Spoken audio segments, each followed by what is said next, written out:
Welcome to Unfiltered. So on today's episode we have an interesting person with us today, and we basically have a doctor with us. Doctor? Yeah, a doctor. And today's episode is going to be very educational, and this is for all of the dog lovers out there. So if you could kindly, tell us a few things about yourself. So I am Doctor Mihir. I am from Bombay. I work in Goodwill Animal Shelter in Lebong, and I am a Dog-tor, a vet. Yeah, a doctor. Yeah. So What brings you to Darjeeling? All the way from Bombay? Yeah, so as we were talking, I was taking a year's break, and I was too done with life in Bombay. So that is the reason I decided to go on a break for a year, and I wanted to come to Darjeeling as a volunteer, and that is how I came, essentially for 3 weeks, and I liked the work, they liked me, so we kind of, it snowballed into 6 years now. 6 years? 6 Yeah. years. Okay. Quite a long time. Whether you plan to be here for a while, or do you have any? I don't know yet. Okay, but you're enjoying? I'm enjoying, I definitely am enjoying. Okay, nice, Yeah. nice. You like the weather here? Now Definitely. you adjusted to the weather. Yeah, I can't go back to Bombay now. I go back to Bombay and I'm like too hot. So yeah. So where do you formally do your education? Like where do you study? Bombay. Yep. And after that, what was it that you studied to become a vet? Okay. I'm clueless about how we go about it. So if you can just brief us. Okay, yeah. So veterinary school is just like an MBBS course. So we have 5.5 or 6 years of study. Okay. And it was just essentially that, and and then you become a vet. So do you need to study, I was talking to you about it, is it small animals or big animals? Do we differentiate? Do we specialize during that 6 years? So 6 years you actually learn about everything. Okay. So it's more of like jack of all trades, master of none kind of a situation. Okay. After that you can specialize in certain specific fields. Actually, veterinary studies are actually developing in India now. So you can actually maybe specialize in the ears of a small breed dog. So that is the level of specialization we have now. Okay. But so you can. I haven't yet. So yeah. Do you enjoy your job? Yeah, definitely. So was it a dream job? Yes, I got my first dog when I was in second grade, and I've always wanted to be a vet. Lover, so you are definitely a pet lover. Yeah. Like, I always wanted to be a vet since then. What got you into it? Was it something that you always thought about it because you love pets, or was it because of something else, an incident or an experience? I can't really explain it. As I said, I think I got my first dog, and I think our first visit to the vet. Okay. And I saw it's so interesting, right? So there was the doctor was giving injections and stuff. So I think that is what I had decided then, and I think growing up it was always a thing that has to happen. So I don't know. It always was my thing to be a vet. So, but that's how we met as well, right? During the COVID. Yes. Yeah. I was treating Bella. Yeah. So, speaking of stray animals, if you look at the, historic relation of animals and humans, then cats and dogs, they have quite become a companion species. Yes. Yeah, they have become a companion species. So, what are your thoughts on, stray dogs, stray cats? They're amazing. No, so again, as you were saying, if I could just add in a few things. Sure. Yeah, so rather than them being so if we actually think about why they became our companions, so this is back with the Neanderthal man, right? And way back in history, prehistoric man. Okay. It was a symbiotic relationship. Okay. So the dog would warn this nomadic man about wild animals, chitwa, leopards, tigers, right? And the man would leave scraps to the dog. So it was a symbiotic relationship, and that is the reason the dog started following the man. Okay. And the man never really shooed them off because they were protecting him. They were like warning signals against bigger carnivores, right? Okay. So that is how we developed that relationship. Okay. And cats, if you talk about it, so earlier prehistoric man led a nomadic life. Mm-hmm. From nomadic life, when they started farming and became, how do I put it, more civilized, Mm-hmm. turned towards civilizational farming lifestyle. If you have farms, if you have grains, you have rats, Mm-hmm. and that is where cats come into the picture. Yeah. So cats came in because they could get easy food, Mm-hmm. which was killing rats, Mhm. and man loved that because the rats were destroying its grains. Mhm. So essentially, dogs and cats became companion animals because of symbiotic relationships. And that is the reason what I say is, as long as, especially in a country like India, as long as we have humans and we are not disposing of garbage properly, we'll always have dogs. Mhm. So rather than us trying to think of removing them, Mhm. we need to learn to coexist with Mhm. dogs. So Okay. so they will stay, they are here to stay, and we need to make peace with that. Okay. So yeah. Okay. So basically, the relation developed as we move from nomadic to an agrarian lifestyle. Yes. Okay. Interesting. Okay. And they've been with us since then. So Mm. we can't really, remove the strays. Mm. Yeah. So it's a long relationship. So you can't really suddenly remove them, right? Mm. Yeah. So we need to make peace with what they are, where they are, Mm. and learn to coexist. Yeah, there's a lot of controversies on, some people think of them as, they provide safety to neighborhood areas. Yeah. And some people think they are a menace to the society. Some do. Yes, some true. do. And that is Definitely. not a lie. I mean, somewhere, yeah, but there are a lot of controversies. And there are a lot of controversies on whether you should feed stray dogs or not. So, what are your thoughts on that? Again, as I said, it's not a Yes or no? yes or a no Yeah. answer, no black and white there. Feeding stray dogs is amazing, but we have to be conscious about where we are feeding them, how we're feeding them. I know of people who feed stray dogs right outside pre-primary schools, and then the same dogs might sometimes attack the children, and that's just creating more conflict. So, but what do you mean by how do we feed them? As in, what are the different, like, what are we talking about when you're saying how do we feed them that differs and that matters? Yeah. What are you trying to? So again, I actually believe we need to be thinking bigger Okay. about the welfare of dogs. Okay. So I'd say rather than feeding 50 dogs, Okay. feed 5, Okay. but then also make sure those dogs are vaccinated, those dogs are operated Okay. when they are the right age. Mhm. And when I say operated, I mean sterilized. Mhm. So I would say we need to think of welfare more Mhm. rather than just feeding dogs, hundreds of dogs altogether. Mhm. Or for example, dogs, they have their own dynamics, right? Mhm. There'll be one aggressive dog or one Mhm. though this theory has been disproved, but one like an alpha dog and other dogs which are not as dominant. Mhm. So you wouldn't want to feed the dominant dog right in front of the non-dominant dogs right in front of dominant ones, Okay. because then they will attack the other Okay. dogs. Okay. So I think we just need to be a little careful about how we go about feeding dogs in that sense. Okay. And I would definitely say feed less, like quality over quantity. So Okay. feed only a selected number of dogs that you can make sure can be operated and vaccinated and everything. Okay. So yeah. So, But in terms of what you're doing, are you looking for inspirations from different people or Yeah, definitely. No, just in terms of I don't know what the veterinary world is like. So in India, what are the places are we looking at in terms of what is happening? What are the best places are we looking at? Or I think so you'd be the community better. So what is happening in India? Could you just give us a brief and just tell us what is happening? So how the scene is changing otherwise. Okay, yeah. Again, I will speak for small animals. Yes, for sure. Right? Dogs and cats, because I majorly work with them. So earlier it was definitely like a rich man's thing to do. It was more of a status symbol earlier.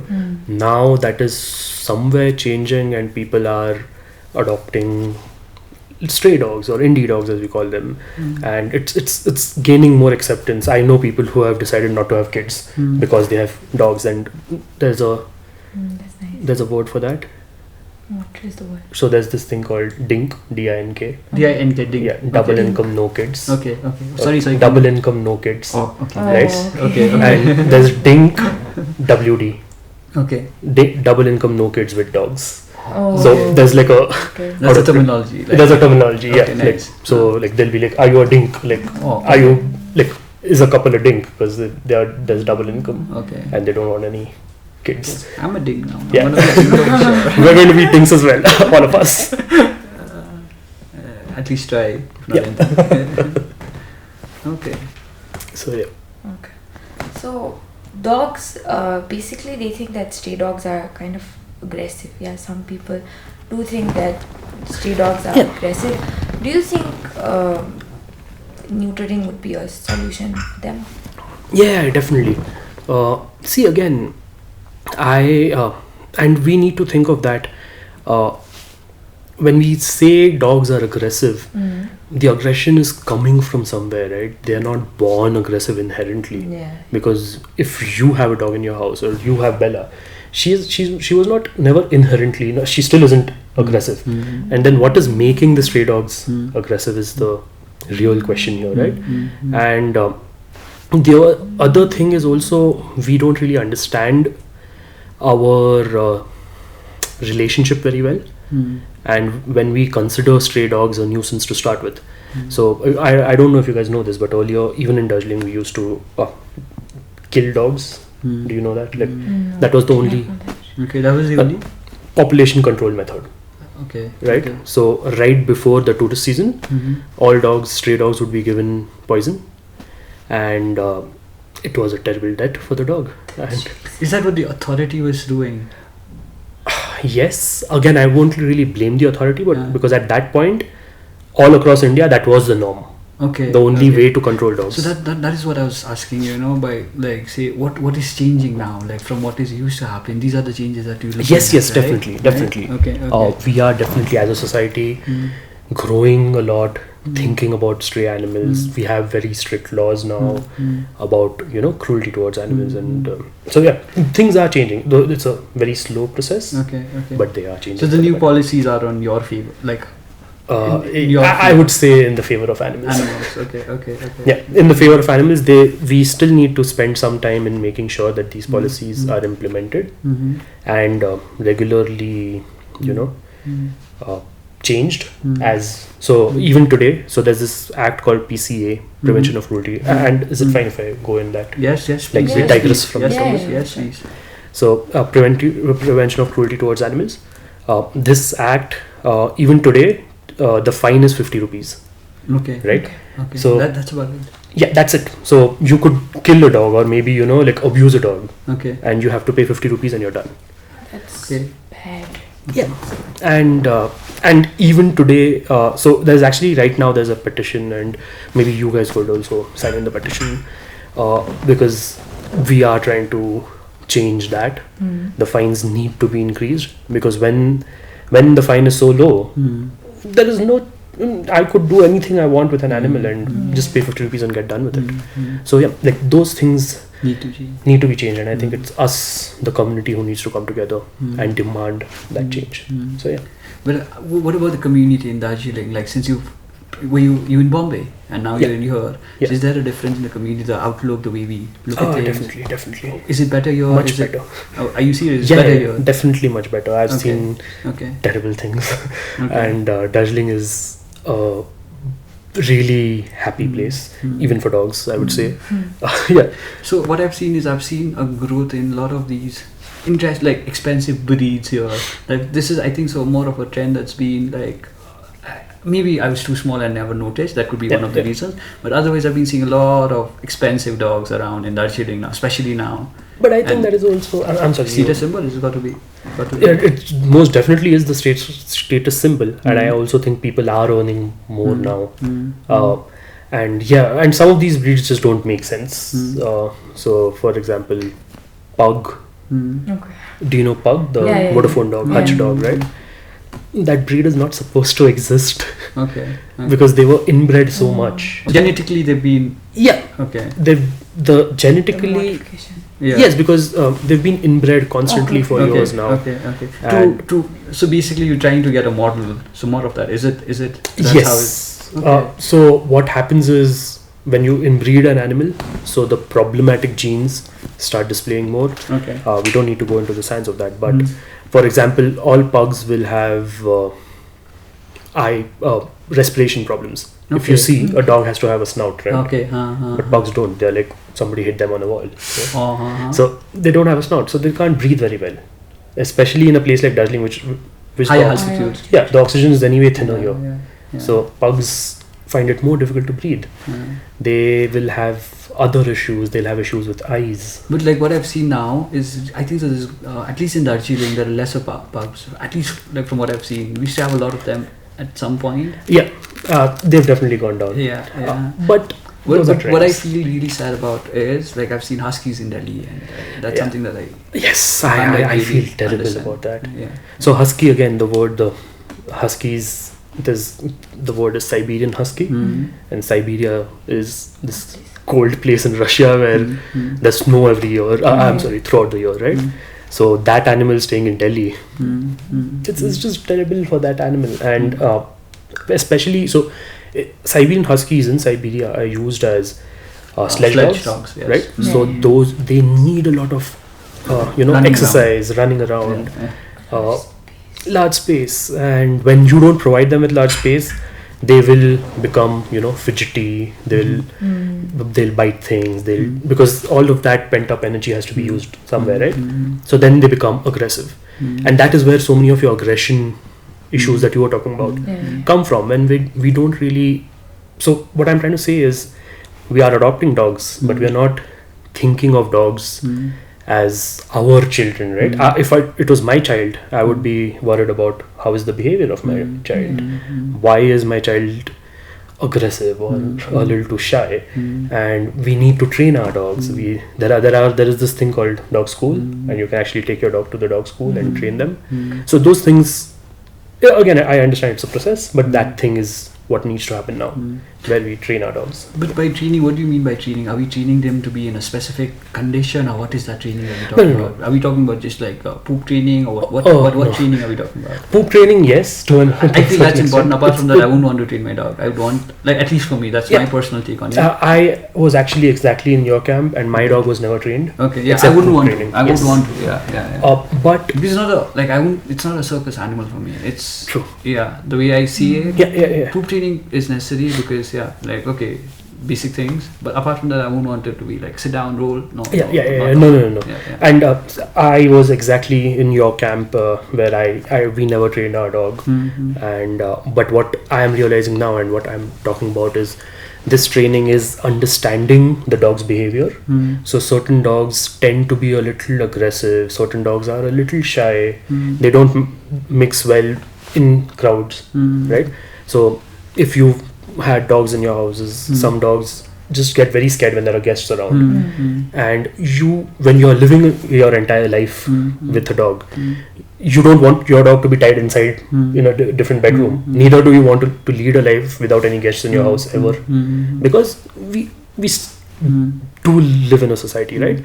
So this training is understanding the dog's behavior, understanding their personality, and getting them comfortable to doing a few things. So is there a different study for it, or is it part of? No. There are different courses altogether for training. Studying the behavior of a dog. Yes, I am not a dog behaviorist. Okay. Is there a terminology for it? A dog behaviorist. Oh, okay. Nice. Yeah, and we have behaviorists. So there are behaviorists who will specifically deal only with aggression. Okay. Some dogs are aggressive. Okay. They will see the dog. They'll understand what is triggering the aggressive episode, and then help in removing that trigger and then introducing new triggers. I'm sorry, not new inputs, right? Okay. So yeah, there's an entire world out there about behavior and behavior training. Yeah. So if you look at Darjeeling, then there are a lot of stray dogs. So what is the reason for a lot of stray dogs being around in Darjeeling? Yeah, so one thing for Darjeeling municipality, we are actually at 86% sterilization rate. So that means 86% of all stray dogs have already been operated, right? And if we can just go back for a little bit about how we used to, put animals down. We used to, we would kill, cull animals before the tourist season. And that was the policy because it was the rule that time, not necessarily the rule, the only thing that could have been done. There was no, and this is back in the 90s, like 93 or something, right? So that time the idea of operating stray dogs and sterilizing them was not there, right? And why do you think we sterilize stray dogs? Like, why can we not keep killing them? Isn't it better? Are you asking us? Yeah. I don't think so. If there's an option, rather than killing, if there's an option. Yeah, but it's also... But yeah, exactly. So, other than it not being humane, it's definitely not a good thing to kill stray dogs, right? But even if so, for example, where do you stay? Rajbadi, okay. So if I come stay right next to your place in Rajbadi and I kill all the stray dogs in Rajbadi, okay? Terrible thing. But I've done it, no? You haven't done it. I'll get all the pop. Yeah. But the net population of stray dogs in Rajbadi is 0 right now. And at this point, that's a good thing. But are the people of Rajbadi disposing of their garbage properly? No. They are still disposing it onto the streets. They are not segregating the garbage. What is your favorite food? My favorite food? Yeah. I have plenty of them. Dal bhat. Full far. Dal bhat. Yes. Yeah, 24 hours. Full far. So, what is dal bhat to you is garbage to dogs. Yes. Okay. Very easy food for them. So what you're saying is all interlinked. Yeah, everything is interlinked. Okay. So, and that is the reason we can't be looking at just stray dogs as an individual issue. We have to think of all the other things related to it, right? So, suppose again, going back to Rajbadi, right? In Rajbadi, we have this, I've come as the new villain who's killed all the dogs off. There is going to be, say, one female dog in art gallery or something. She'll see ki, hey, lots of food in Rajbadi because lots of garbage and no other stray dogs. So there's no competition and excess of food. She'll quickly move from art gallery to Rajbadi, right? Okay. And then she'll quickly breed. Okay. And in art gallery, what she knew was ki if Swaroop stays in art gallery, she knew he does not hit me. He does not, attack me, right? But in Rajbadi, she does not know that you are an okay person. So she is always going to be a little wary of you and all people in Rajbadi because she's new there. And so will her puppies be a little scared, a little timid, early to, maybe bite because they would get scared very easily because they don't know, just like their mother, they don't know the people in Rajbadi. So, and what we study in sciences, our science says, every birth cycle, a female dog will give birth to approximately 6 puppies. Okay. So 6 puppies, 50% male, so 3 male, 3 female. So within 1 year, you will still have 10 dogs again in Rajbadi, right? Do you drive, right? So every time we drive, there will be dogs who chase our car. They'll chase our car until like one point and then they go back. Is that territory? Is that territory? Okay. So dogs are very territorial. Yes. So what we do is we operate dogs, sterilize them and leave them back in their own village. Okay. So in their own territory. So they don't let other dogs come in, right? They lead happy, fulfilling lives because people in those villages know that these dogs are not giving birth. They know that other males are not chasing these dogs to mate. So there too they have an alpha there, right? Like in a territory, or how does it work? So the alpha theory has been disproved. Okay. But yes, there are dominant dogs. Okay. Yes. Okay. If not alpha, then dominant ones. Dominance is definitely there. Okay. So what happens is that is the reason birth control is a more sustainable option. Having said that, we definitely need to start disposing our waste. properly if we want to get rid of dogs. Okay. And as you said, everything is interlinked. Okay. And again, that is the reason we talk of One Health more. One Health is all the stakeholders coming together, talking about what is it that we can do to control this issue.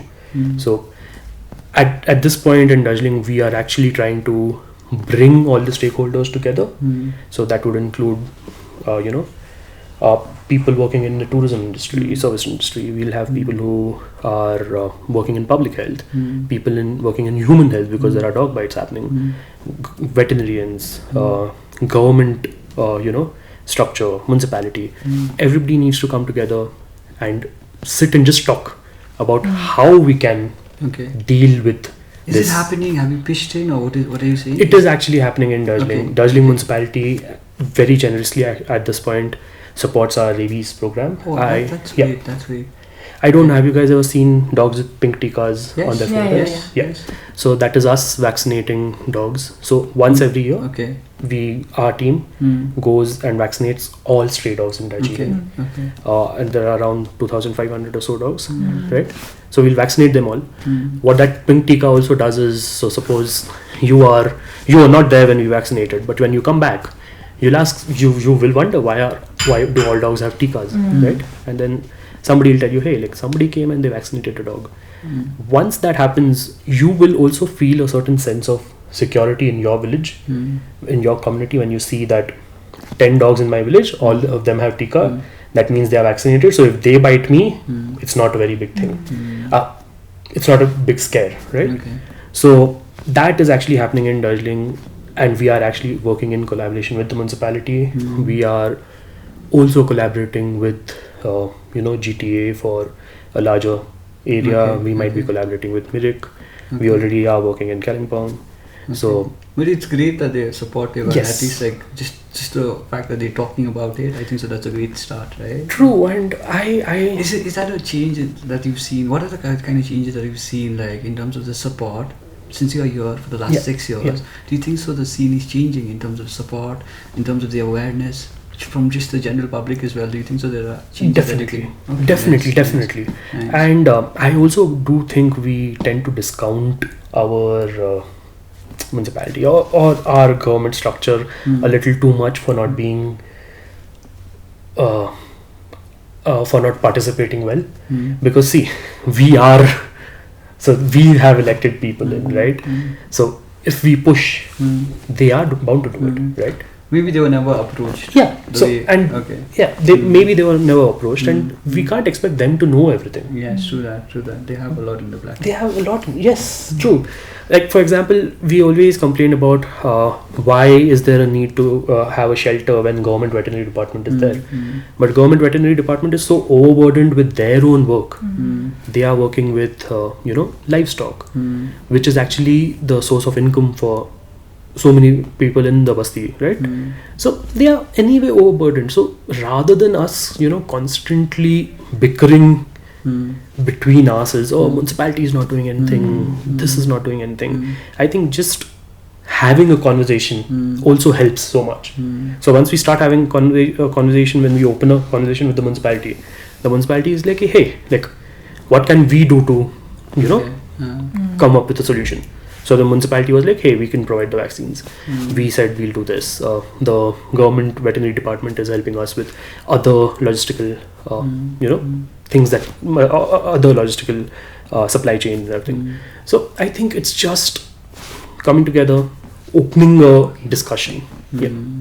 So I'm sorry. That totally makes sense. Yes. Nice. And coming to the solutions about how do we prevent the population of the stray dogs, are sheltering homes a better option? Sheltering homes, adoption centers?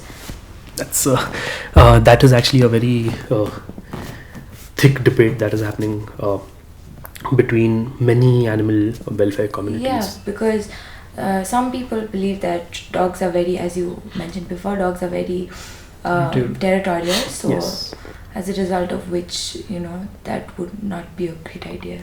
Yes, so yeah, exactly. Understanding dog dynamics is very easy. You just have to observe them, right? You just have to what? Observe them. Okay.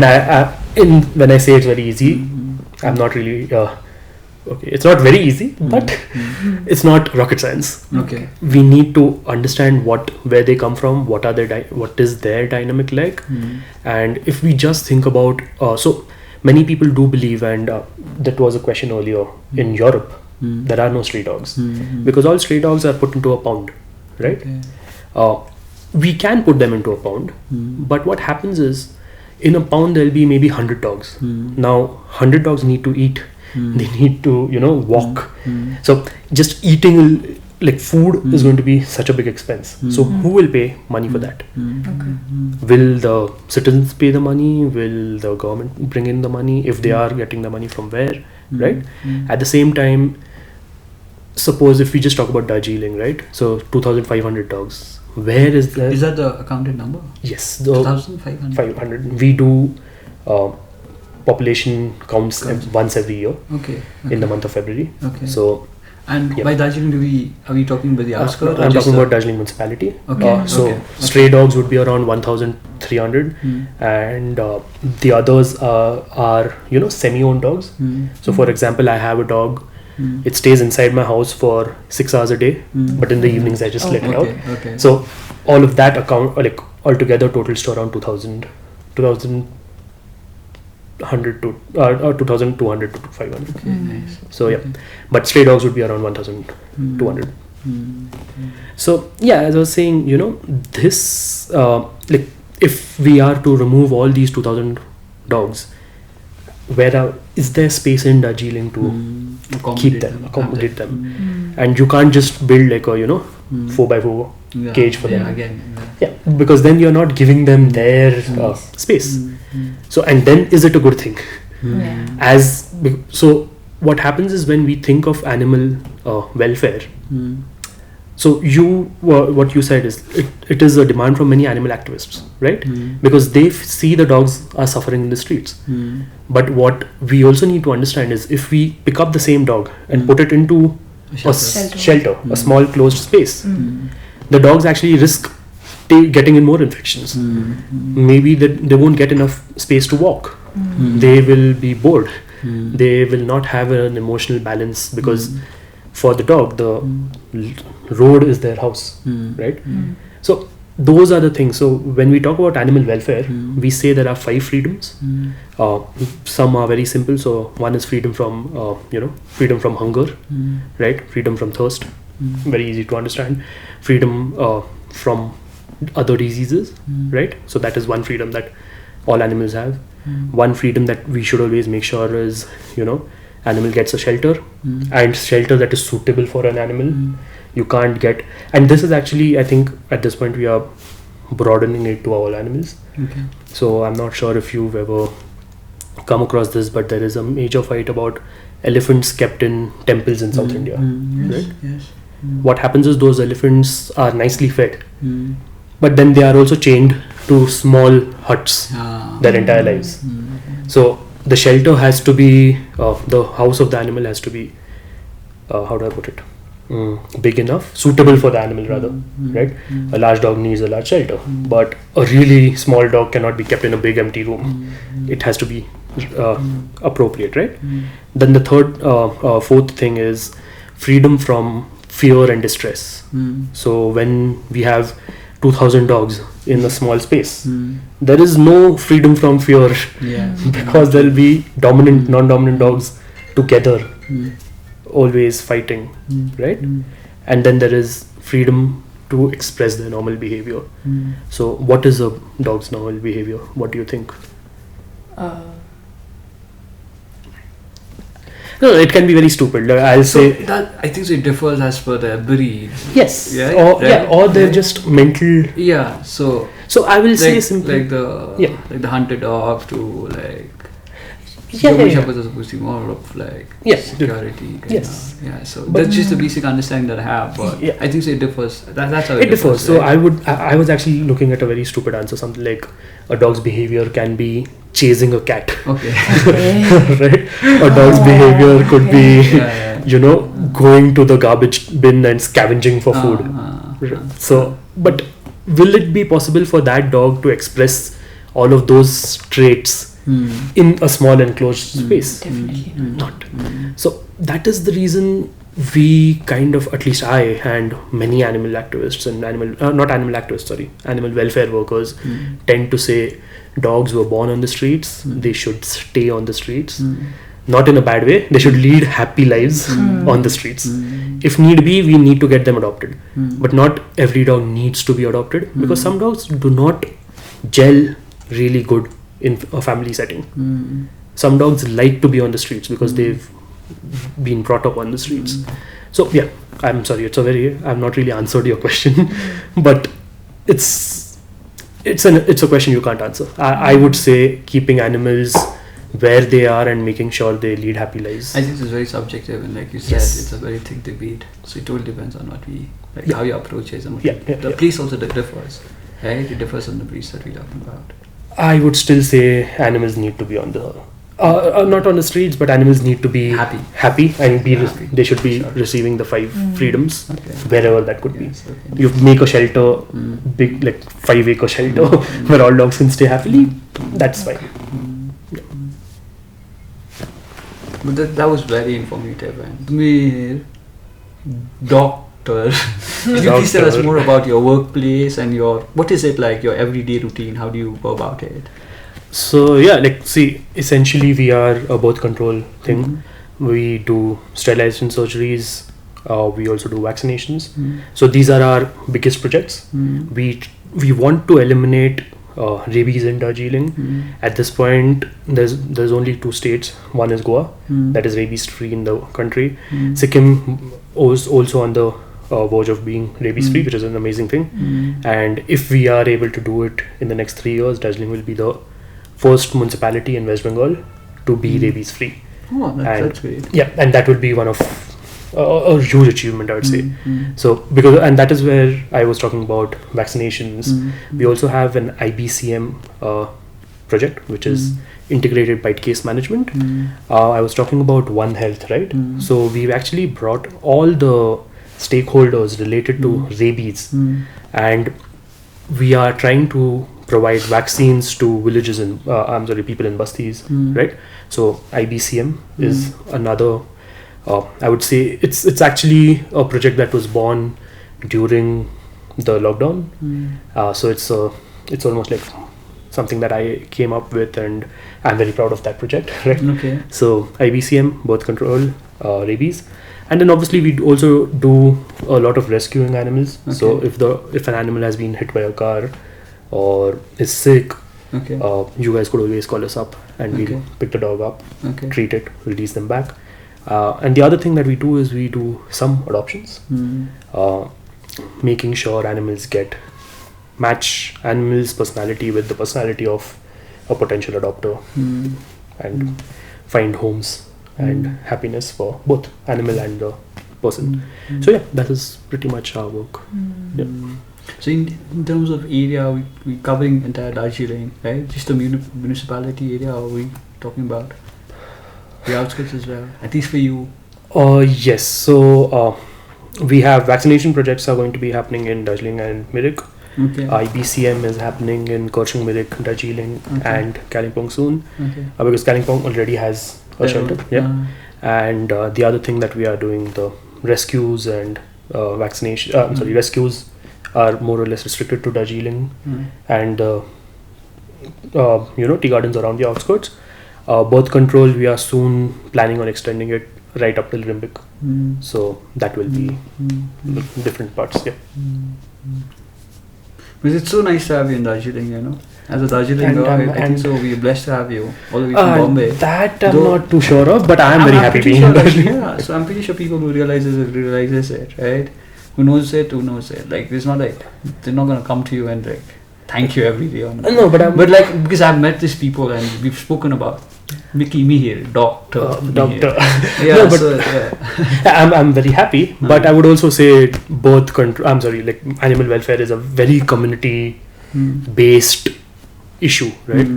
When we come together, things happen, and we are seeing that. It's just all of us need to sit and talk about issues and what is your problem. Even if you like dogs, is there a problem that you're facing? If you don't, what can we do about it? So I think it is the community of Darjeeling that has made me stay for so long, and that is also the reason the community getting together. I think hopefully in the next 3 years we will be able to call Darjeeling a rabies free Inshallah. state. Inshallah. And yeah, inshallah. It was very informative. Yeah, and very educational. And, for and thank you so much for being. Thank you. Thank you very much for your time. Yes, Thank you for inviting me. This was because you guys are doing this such amazing work, and as we were talking about it earlier, These kids are very inspirational. Yeah. You know? That's the only reason I'm around. I'm like I more know. like a side actor or sidekick. side chick. Yeah, I know, sidekick.